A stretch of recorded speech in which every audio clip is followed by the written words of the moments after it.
ಪ್ರತಿ ತಿಂಗಳು ಕ್ಷಯರೋಗಿಗಳಿಗೆ ಪೌಷ್ಟಿಕಾಹಾರ ನೀಡುವ ಸರ್ಕಾರ ಮಾಡಬೇಕಾದ ಕಾರ್ಯವನ್ನ ಖಾಸಗಿ ಸಂಸ್ಥೆಯಾದ ಸೇವಾಂಜಲಿ ಪ್ರತಿಷ್ಠಾನ ಅತ್ಯಂತ ಮುತುವರ್ಜಿ ವಹಿಸಿ ಮಾಡ್ತಾ ಇರೋದು ಅಭಿನಂದನೀಯ ಅಂತ ಬಂಟ್ವಾಳ ತಾಲೂಕು ಪಂಚಾಯತ್ ಕಾರ್ಯನಿರ್ವಹಣಾಧಿಕಾರಿ ಸಚಿನ್ ಕುಮಾರ್ ಹೇಳಿದ್ದಾರೆ.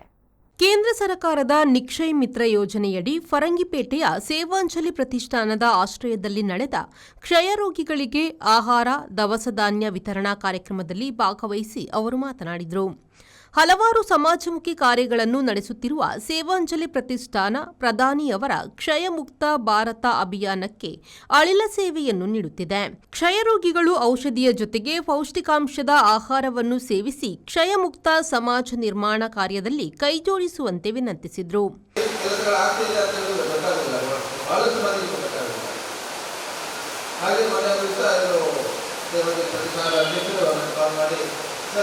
ಕಾರ್ಯಕ್ರಮ ಹಾಕೊಂಡಿದ್ದಾರೆ, ತಾವೆಲ್ಲರೂ ಬರಬೇಕು ಅಂತ ಕೇಳಿ ನಾನು ಹೇಳಿದೆ, ಇದು ಸರ್ಕಾರದ ಕಾರ್ಯಕ್ರಮ, ನೀವ್ಯಾಕೆ ಮಾಡ್ತಾ ಇದ್ದೀರಿ? ಈ ತಾಲೂಕು ಆರೋಗ್ಯ ಅಧಿಕಾರಿಗಳು, ಜಿಲ್ಲಾ ಆರೋಗ್ಯ ಇಲಾಖೆ ಇವರ ಮುಖಾಂತರ ಈ ಕಾರ್ಯಕ್ರಮ ಆಗಬೇಕು, ನೀವ್ಯಾಕೆ ಮಾಡ್ತಿದ್ದೀರಿ?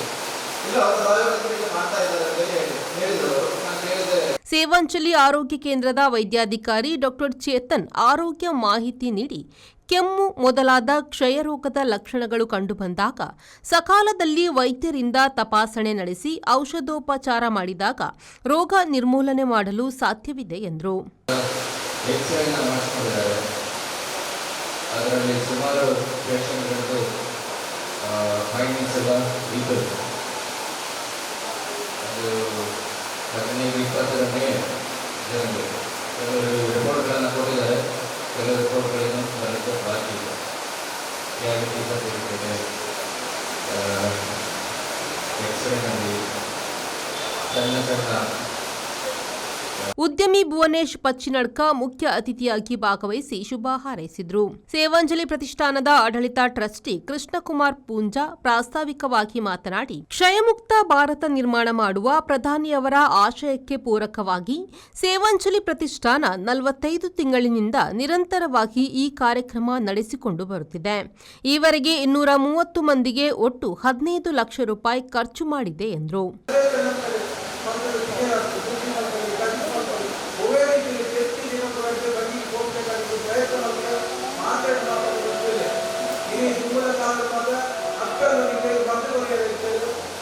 ಕುಟುಂಬದ ಸದಸ್ಯರಿರ್ತೇವೆ, ಇಡೀ ಜಿಲ್ಲೆಯ ಮಕ್ಕಳು ಕೆಲಸ ಆಶಾ ಕಾರ್ಯಕರ್ತರು ಮಕ್ಕಳಿದ್ದಾರೆ.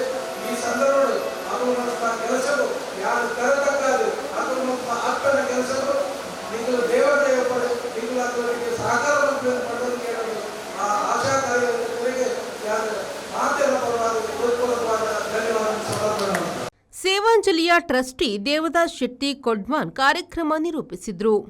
ಪ್ರಮುಖರಾದ ಪ್ರಶಾಂತ್ ತುಂಬೆ, ನಾರಾಯಣ ಬಡ್ಡೂರು, ಸುರೇಶ್ ರೈ ಪೆಲಪಾಡಿ, ಶಿವರಾಜ್ ಸುಜೀರ್, ವಿಕ್ರಮ್ ಫರಂಗಿಪೇಟೆ, ಸುನೀಲ್ ಕುಡ್ಮೇಲು, ಹರೀಶ್ ಕಡೆಗೋಳಿ, ಪ್ರಭಾಕರ ರಾಮಲ್ಕಟ್ಟೆ ಮತ್ತಿತರರು ಉಪಸ್ಥಿತರಿದ್ದರು. ಸಂದೀಪ್ ಸಾಲ್ಯಾನ್, ವಿ4 ನ್ಯೂಸ್, ಬಂಟ್ವಾಳ.